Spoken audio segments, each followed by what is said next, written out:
Welcome to the Meditation Podcast. You can find all our episodes at meditationpodcast.org. My guest today, with a wealth of experience as a self-employed businesswoman and consultant, she's deeply committed to guiding individuals on their journey of personal transformation. She focuses on helping people cultivate thriving health, happiness, and purpose through powerful tools of energy medicine, spiritual embodiment, and meditation. From Colorado in the USA, please welcome Dr. Mary Sanders. Thank you, Roy. I really appreciate that introduction. I'm really looking forward to connecting with you and the listeners and just overall having a nice, beautiful, heartfelt, and juicy conversation. And for those that are actually watching on Spotify or BitChute, YouTube, and Rumble, you've got a beautiful background. I mentioned it prior to recording, but I think it's nice to have a kind of, I don't know, let's call it a sacred space or some place that just gives you energy. So you might just talk on that and kind of why it's good for you and what you've created, because it is beautiful. Thank you. Thank you. Well, behind me, those that have a video, essentially is my logo, and it's superimposed on various different colors that I resonate and that are part of my life force energy. And then I also have a picture of Phật, who is the Vietnamese Buddha.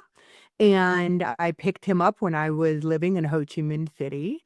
And then I have a die-cut wooden wall piece. I was about ready to call it a sculpture, but essentially it is the Hindu depictions of the individual images, the sacred geometry for chakras. And you probably can't see, but in between the individual images are symbols, are crystals that resonate with those frequencies as well. So yes, a lot of thought, Roy, went into my background. I wanted to be supportive. I have a small boutique office, and what you see behind me is kind of emulated throughout the rest of the office. So a lot of thought, energy, and intention went into the Bagua design of this space as well. Yeah, excellent. So I suppose, obviously you've got a lot of qualifications, and I was looking at all the certifications and everything. But I'd like to kind of go back a bit and kind of know your own journey and then what made you kind of get into this. Sure, Roy, I will break it up in sequences so that you can kind of ask questions as we go along. But let's see. My path is anything but linear. We all like to think that we're in control of our journey, but in all honesty, my journey has been circular and has been completely out of my hands. So, at a young age, at 25, I graduated from chiropractic school. And just like most people that are in the healing arts and are within medical practices, you get a wonderful training in your trade. However, you do not get the business training, if you will. And so I went through business with the School of Hard Knocks. And I made a lot of mistakes and I had a few successes. But over the years, I built a business that became larger than what I could really manage. I had multiple offices, multiple doctors, big staff. And to make a long story, Roy, it looked beautiful from the outside, but inside I was really struggling.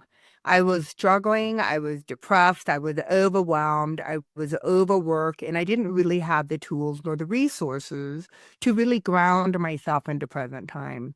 So I went through a pretty big burnout, and it physically, what do I want to say? Physically, I went through an adrenal exhaustion. I could no longer exercise. I could barely function. I was doing intravenous injections to get the nutrients that I needed. Emotionally, I was incredibly drained. I was not present for my relationships in any way, shape, or form. So my husband, he talked me into letting the business go. I knew internally that it was the right thing to do because I could no longer manage it. And although I was very thankful for the opportunity and the journey, but it was time to go our separate ways. So we sold everything, including our house and our worldly possessions, and we moved to Ho Chi Minh City, Vietnam. And when I woke up on the other side of the world, I literally felt like I was upside down. And it took me a while to find my footing and my grounding. So I was uncomfortable. I was very uncomfortable because I didn't know who I was in the identity outside of a brick and mortar physical space that I called my offices. I didn't know who I was if I was not recognized as Dr. Mary. And so, to make a long story short, I ran away from Ho Chi Minh City and I went down to Bali, Indonesia to wrap up my YTT, my yoga teacher's training certification. And I have been practicing yoga since, let's see, I was in undergraduate school. So since the age of 21, it was very, very much part of my life. And I wanted to better understand the history of yoga and to better understand the asana and the various different limbs of yoga. And so I went down to Bali, Indonesia, had a fabulous experience, came back to Ho Chi Minh City, and I fell in love with meditation. And so, Roy, for the first time in my life, I had time. I had time on my hands in which I could dedicate to my own personal practice. And I witnessed some really miraculous things. I finally realized that I knew the human body exceptionally well from the neck on down from my chiropractic training. I knew the central nervous system. I knew that the autonomic nervous system, the sympathetic, parasympathetic, bones, joints, nerves, ligaments, tendons, I knew all of that. But I knew very little as to what happened in the space between the ears. And so that's what led me to go study under Dr. Tal Ben Shahar in upstate New York and Lennox, or at the Wholebeing Institute. At that time, he was known as the guy for happiness, and he spent quite a bit of time talking about the neuroscience behind meditation. So I was tapping into the realization that our brain is plastic, and through the power of neuroplasticity, we really can rewire our physical brain.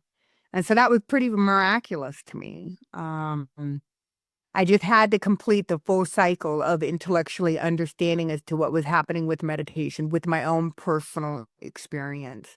So that in a nutshell was how I began my meditation journey. And that was probably over 15 years now, Roy.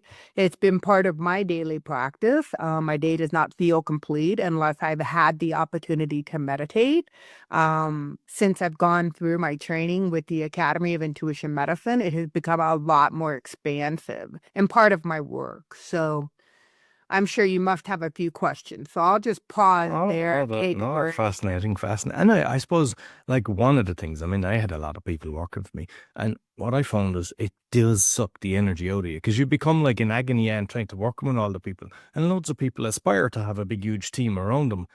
But when they get it, like most people I know, they actually hate it. And when they get away from it, they never want to build up a team again. And I think you have to experience that to realize it's not what you want. So, as hard as it is, I'm kind of glad that I did that journey early on rather than later in life. Because sometimes people, they kind of become entrepreneurial, when they're 40 or 50, and then they do that. And then they kind of, sometimes they actually lose everything because of, just being positive and thinking, looking on the sunny side of life, thinking, oh, this is going to work, when it doesn't. So just with the meditation then, what is the practice that you're currently doing, or do you vary it?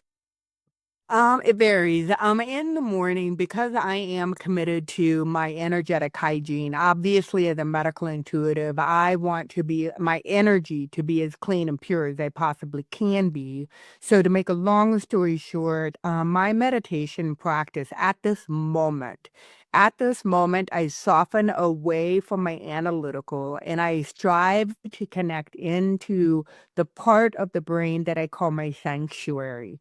And essentially, it's located a little bit further back in midline in the center of the cranium, and it's in the area of the hypothalamus and the pineal gland. And energetically, I know that the pineal gland taps me into my sixth chakra. I know that my sacred space taps me into my seventh chakra, which opens up the connections and the portals, if you will, to the domains that exist, the spiritual domain that connects us all. And so I tap into that awareness. I do some grounding practices with visualization. I also clear my energy field of other people's energy. I tap in to see what's happening within the Sushumna line, the vertical power current. And then I also look into what's happening within my chakra system. Once I scan all of that, then my intention, Roy, is to allow more of my original essence to radiate from within out and to allow more information from above down. And so it's just a glorious practice for myself. And it's cyclical, not cyclical like it is a daily practice, but as I find here in Boulder, Colorado, as we're transitioning through into the fall weather and the winter months, I find that the darker it is outside, the more I go inward with introspection. And so my meditations are getting longer and longer again. So when it gets brighter out, they get a little bit shorter, and then when it gets darker, they get a little bit longer. The pineal gland, and I've heard like the fluoride is supposed to calcify that, and everything that they're doing is kind of stopping us from kind of being within. Is there ways of clearing that? Because that I think that's been scientifically proven that the fluoride is very bad, and I know it's in the water in Ireland and parts of the UK, and I think parts of the US as well. Is there ways of actually that we can use ourselves? Do we just tap into ourselves to clear it, or is there actually things that we can take that can clear it? As far as fluoride is concerned, the main challenge that I would say is that it compromises the pineal.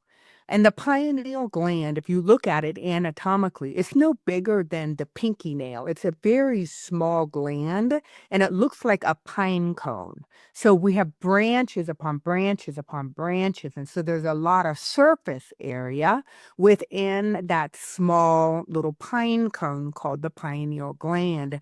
The fluoride that you're referring to causes calcifications or hardening, if you will, of that gland. And so that gland, I believe, is the gland responsible associated with connecting us into higher realms of consciousness. Now, I do believe in the power of intention. So if my intention says I want to clear, the fluoride or the calcifications or the deposits, then I can set that intention.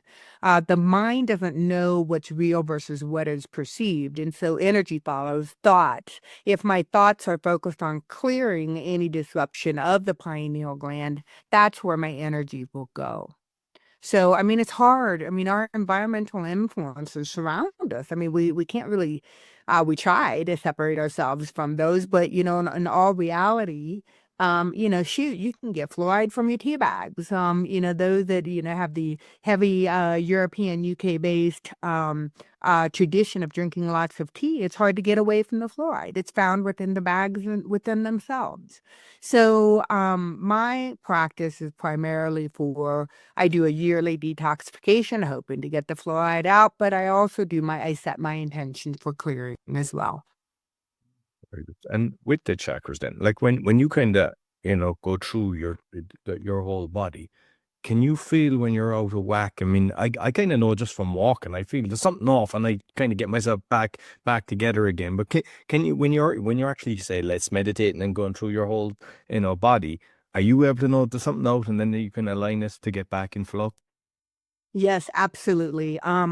When I first started, obviously, this is a skill that takes time. Everybody listening, those of you that are listening, maybe, thinking that this is an exceptional gift. It's really not. We all have access and the ability to do this, just whether or not we have the desire and the intention. But because of my knowledge with the chakra system, I often see themes in my lives and other people that I hold space for that affect the individual chakras. So I have a fond appreciation as to what's happening from an emotional standpoint, what's happening within a chemical standpoint, and an endocrine standpoint within each of the chakras. I also know my system well enough to where I know where I have predisposed weaknesses and big life things that help to create deficiencies or excess in any of those areas. So I'm very mindful about spending a little bit more time in those areas to make sure that I'm in balance. But as far as clairsentiently being able to perceive if my chakra is distorted or tilted down or underactive or overactive, I can feel that. I can feel that within my own body. And when I'm in an expanded state and holding space for somebody else, that's how I do my readings, meaning that I am clairsentient and I can feel what's happening within another person's physical body and energetic body. And with crystals then, because I believe like crystals are kind of connected with the different chakras as well, and the energy source, is that something that you use, like to have certain crystals around you? Yeah, I do. I'm sitting here right here at my desk and I can see a blue topaz, purple amethyst, green, fluoride. I also have some calcite, rose crystals. I have a variety of different stones that surround me. I do it based upon what supports the energetic centers, what supports the area within the space. I believe that there's a lot of crystalline formation within our physical body. I believe that when we align ourselves with crystals and we're aligning ourselves with the earth, and so that our body, the DNA, the helix, the double helix formation is crystalline. Our teeth are crystalline, our bones are crystalline. So my intention is not to use quote unquote crystals for support, but to align with them because we are crystal. And so consequently, it's a resource that I want to align with, just like I align with the earth. And do you do grounding? Yeah, I mean, that's something Yeah, I think is very beneficial. I do too. And Roy, it's like a thirst. If I haven't had the opportunity to physically lay on the earth, I get thirsty for it. So, thankfully, I live in a beautiful part of the world, and Boulder is surrounded by beautiful outdoor trails and wonderful, the environment is so gorgeous.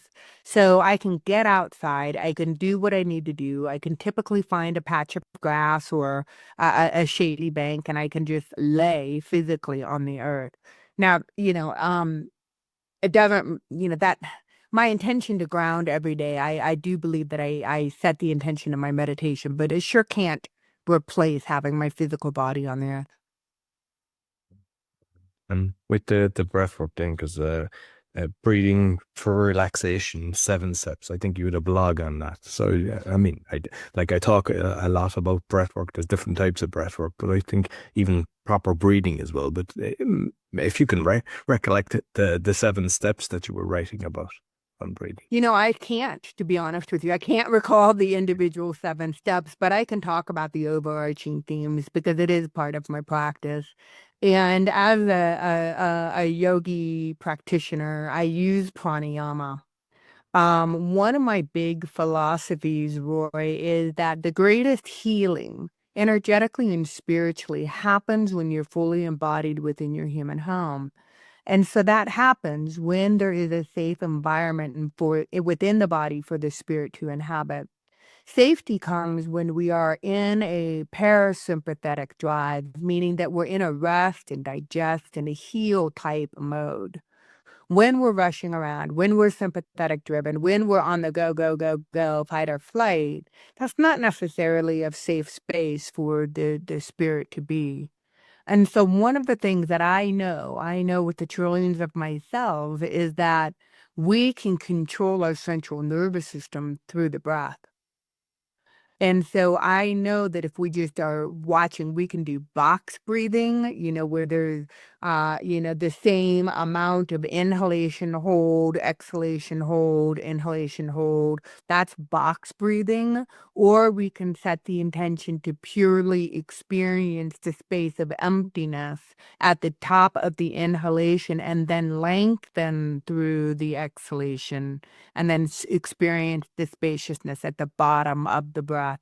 And anytime that we are lengthening through the inhalation, neurologically, we are tripping our central nervous system, our autonomic nervous system specifically, into more rest, digest, and heal.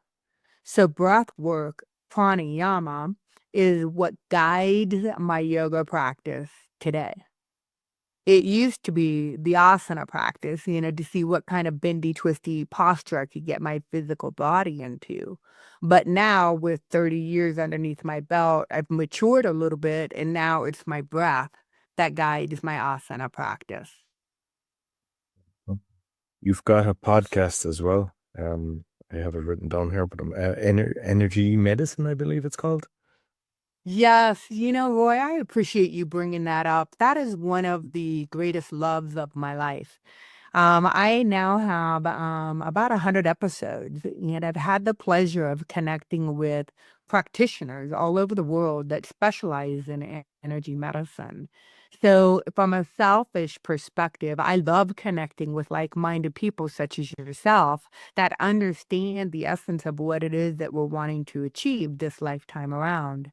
And so we talk about all things that align the mind, body, and spirit. And I'm leaning into more solo cast so that I can educate, pick a topic and educate about the tools of energy medicine so that people can be more empowered to do it on their own. It's a weekly episode. You can find it on any of the learning or listening platforms. And it's Energy Medicine with Dr. Mary, and it's all topics that align the mind, body, and spirit. Mhm. Excellent.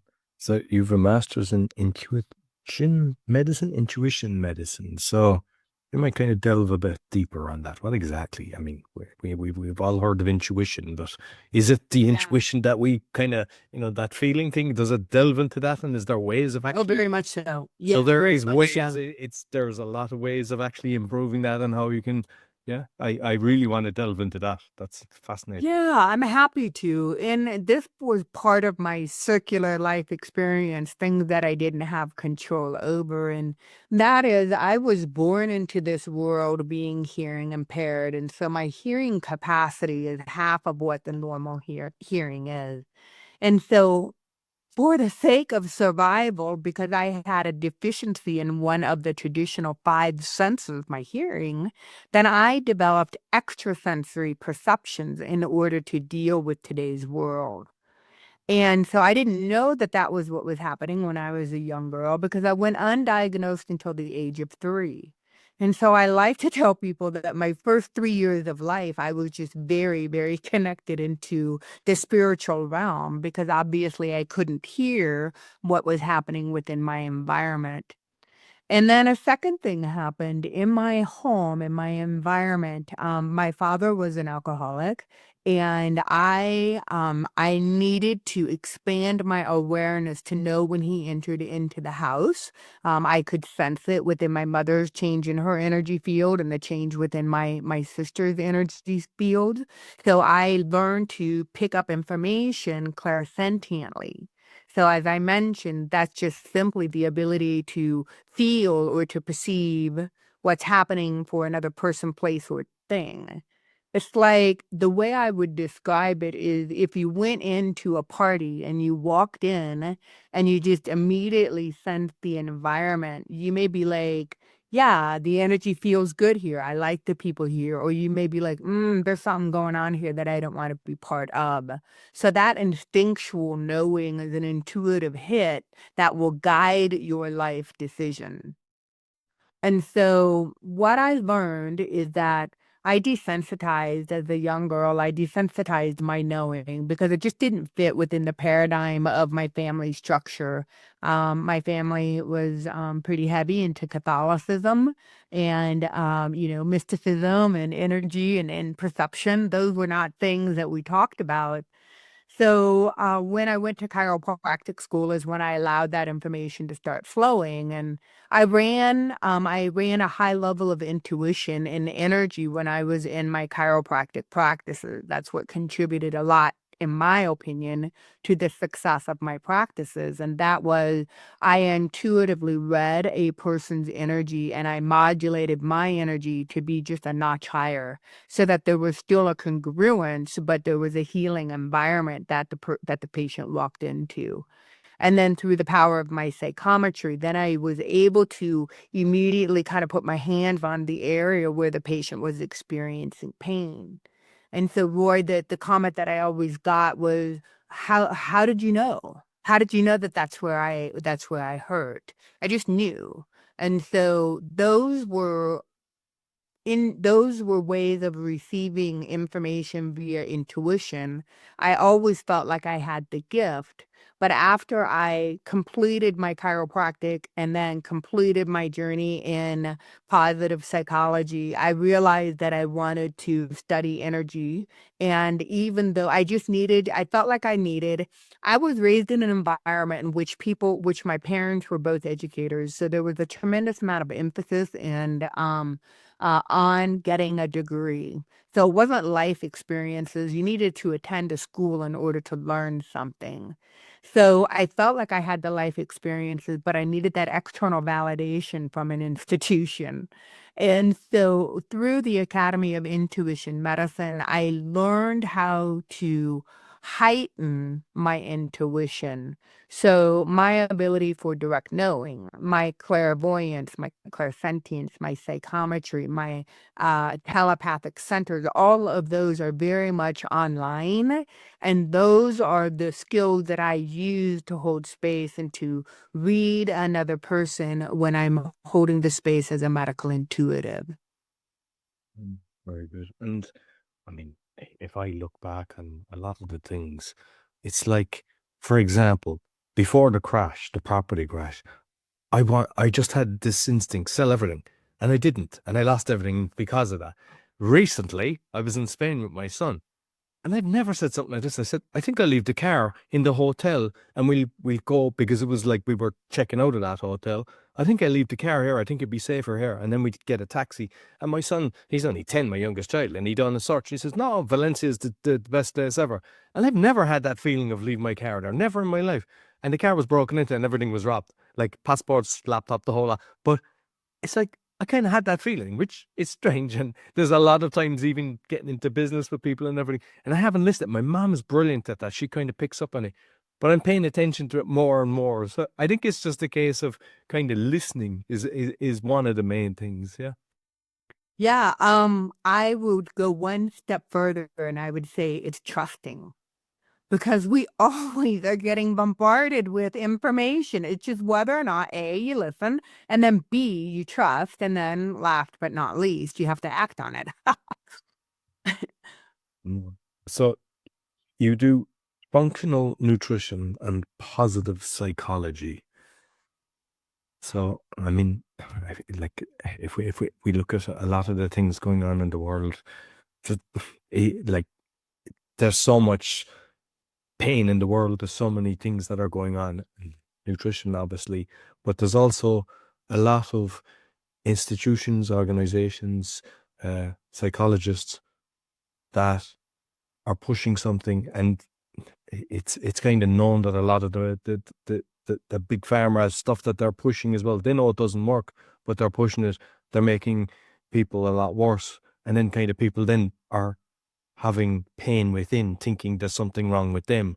But the problem is the whole institution is corrupt, unfortunately, due to power and money. And like obviously with what you're studying, you can see now you're helping people through the nutrition and psychology. So you might just touch on them because I think they're kind of combined. Yeah, I look at it kind of like a Venn diagram, right? So I see these like hence is the reason that my logo is designed the way that it is. I see intersections, areas in which there's a crossover or a blend of various different trainings and modalities and treatment. So obviously I really wanted to have a good understanding as to what was happening within the mind, and I have a good understanding of what's happening within the body, and I have a good understanding as to what's happening within the spirit. And then when you start to look at the crossover points and you find that sweet spot in the middle, Roy, is a place in which you can hold space for another person that combines all three of those components and to be aware of all three of them simultaneously.